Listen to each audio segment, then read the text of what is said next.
जहां योगी आदित्यनाथ का नाम तो बुलडोजर वाले बाबा रख दिया है पहले ही, क्योंकि बुलडोजर से अवैध के खिलाफ युद्ध छिड़ा तो उत्तर प्रदेश से ही है और योगी के राज में ये शुरू हुआ है और अब संभल में पीला पंजा चल रहा है। और मैं तो कहता हूं दर्शकों, चलना भी चाहिए। संभल जो खुद चीख चीख कर कहता है, संभल कहता है सनातनियों का था और कल की अवतार भी यही होगा भविष्य में। अवैध निर्माण के खिलाफ उन सबूतों को जिसने भी छिपाने की कोशिश की, उसका हश्र ये होगा। हम तो कहेंगे जो ये कर रहा है उसकी जांच होनी चाहिए, जो पर्दे के पीछे छिप रहा है जांच उसकी भी होनी चाहिए, जो अवैध मिले उसे ढहा देना चाहिए। चलना चाहिए बुलडोजर। प्रशासन वो काम कर रहा है जो होना चाहिए। संभल के तीर्थों में से एक पाप मोचन तीर्थ, जहां पर कब्जा कर लिया था, सोचिए यही पाप कर रहे हैं। यहीं से होलिका दहन स्थल की ओर से जाने का रास्ता था, लेकिन क्या किया गया देखिए जरा। अतिक्रमण कर लिया, अपना काम बनता, जनता से कोई मतलब नहीं, यही सोच है यहां पर। लेकिन बुलडोजर यहां पर है और बाबा का बुलडोजर जब चलता है तो अतिक्रमण को पूरी तरह से जमींदोज कर देता है। साहिल हमारे सहयोगी ग्राउंड जीरो पर थे, रिपोर्ट दिखाता हूं। पाप मोचन तीर्थ स्थल के पास जो एनक्रोचमेंट था उसको आज प्रशासन द्वारा हटाया गया है। तस्वीरों में आप देख सकते हैं कि इस पूरे हिस्से को, जो आगे की तरफ दीवार बनी हुई थी, उसको यहाँ पे तोड़ा गया है। दोपहर के समय स्थानीय एसडीएम और पुलिस प्रशासन यहाँ पे पहुँचे थे और जो एनक्रोचमेंट था उसको यहाँ से तोड़ा गया है, क्योंकि प्रशासन के मुताबिक ये जो आप रास्ता देख रहे हैं ये होलिका दहन स्थल की तरफ ये रास्ता जाता है आगे की तरफ, और ये रास्ता काफ़ी ज़्यादा सकराना हो गया था, जिसके बाद इस पूरे हिस्से को तोड़ा गया है प्रशासन द्वारा। अब संभल में बुलडोजर लाइन से खड़े हुए हैं, देखिए आप, पहले इसे देखिए आप, एक दो, जहां तक नजर जाती है वहां हमें बुलडोजर दिखाई देते हैं। देखिए आप, दूसरा जगह बुलडोजर खड़ा हुआ है, लेकिन ये खड़े रहने के लिए यहां पर नहीं आए दर्शकों, बल्कि ये अतिक्रमण को गिराने के लिए यहां पर आए। और एसडीएम वंदना मिश्रा क्या कह रही हैं, सुनवाते हैं आपको। यहाँ पर होलिका दहन स्थल है और उसका मार्ग था यहाँ पर पीछे जाने के लिए, पीछे वो स्थल है, उसको आप देख सकते हैं, वो दरवाजे पर अंकित भी है। उस पर इन्होंने चारों तरफ से इसको अतिक्रमित कर रखा था, जिसको अभी हटवाया गया। अब संभल में तो अतिक्रमण पर कार्रवाई हो रही है, लेकिन योगी आदित्यनाथ ने कह दिया है कि हम वही करेंगे जो जनता के हित का होगा। इसलिए तो प्रयागराज में कह दिया है योगी आदित्यनाथ ने, हिंदू हैं हम और एक रहना है। लेकिन आज मैं आपको बताऊंगा प्रयागराज से लेकर अयोध्या तक की चर्चा देश भर में क्यों हो रही है दर्शकों। और आज मैं आपको बताने वाला हूं, क्योंकि एक तरफ गलत पर बुलडोजर चल रहा है तो दूसरी तरफ तस्वीरें आपको दिखाता हूं। तस्वीरें दिखाइए, राम मंदिर की तस्वीर देख लीजिए दर्शकों। 1 साल हो गया है प्राण प्रतिष्ठा का। आज द्वादशी, जैसे एकादशी होती है वैसे द्वादशी अवसर पर सबसे पहले तस्वीर आपको दिखा रहा हूं, थोड़ी देर पहले की तस्वीर है। देखिए आप, जहां रोशनी ही रोशनी है, अंधेरा नहीं है, सिर्फ प्रकाश जगमगा रहा है। राम मंदिर हर एक सनातनी को आज संदेश दे रहा है, सुन लीजिए ध्यान से। राम मंदिर यह संदेश दे रहा है कि अंधेरा चाहे कितना भी हो, आपके धर्म के खिलाफ जो चाहे जितनी साजिश कर ले, अगर आप एकजुट हैं तो आपको जगमगाने से, फूलों की तरह खुशबू बिखेरने से कोई नहीं रोक सकता। ये गांठ बांध लीजिए।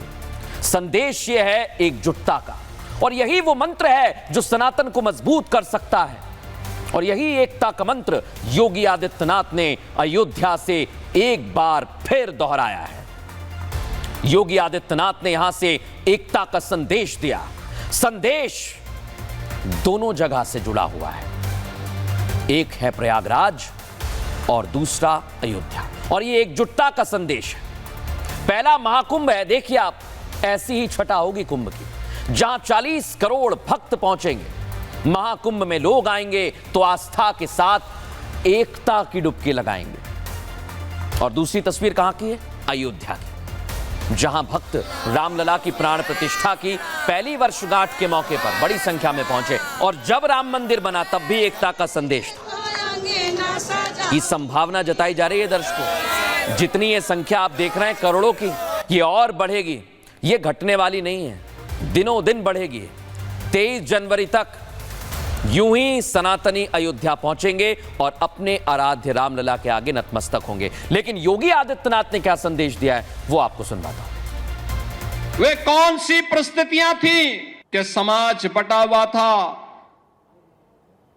और हमारे पूज्य आराध्य देव स्थल अपमानित हो रहे थे।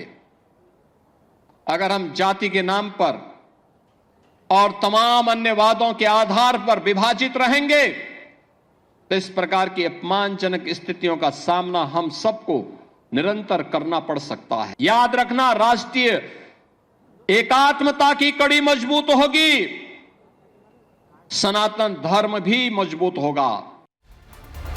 सनातन धर्म मजबूत होगा। लेकिन आज योगी आदित्यनाथ ने संदेश बहुत सारे दिए। संदेश क्या?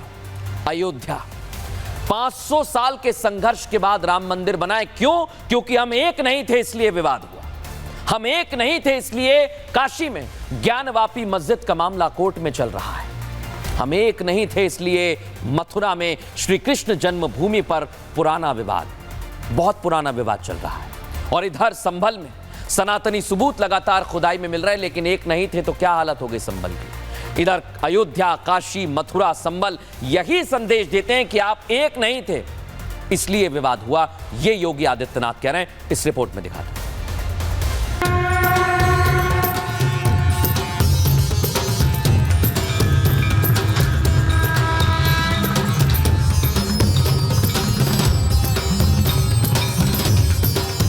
बस 30 घंटों की प्रतीक्षा और फिर हो जाएगी महाकुंभ की शुरुआत।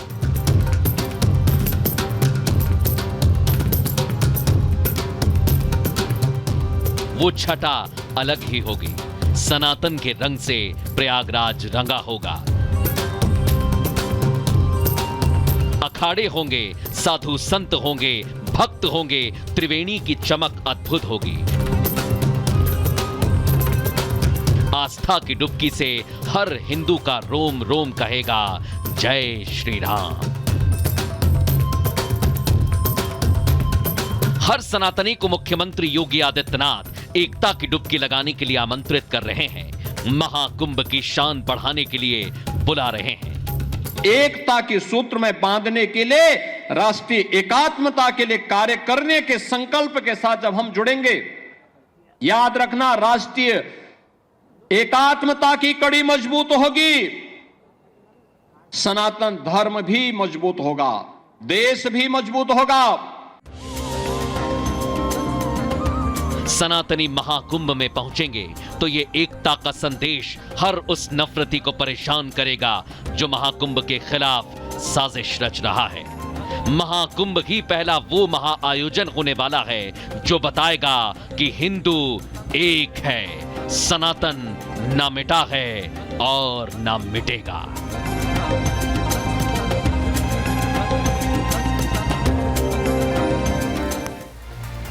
योगी आदित्यनाथ को ऐसा संदेश देने की जरूरत क्यों पड़ी, आप सोचिए।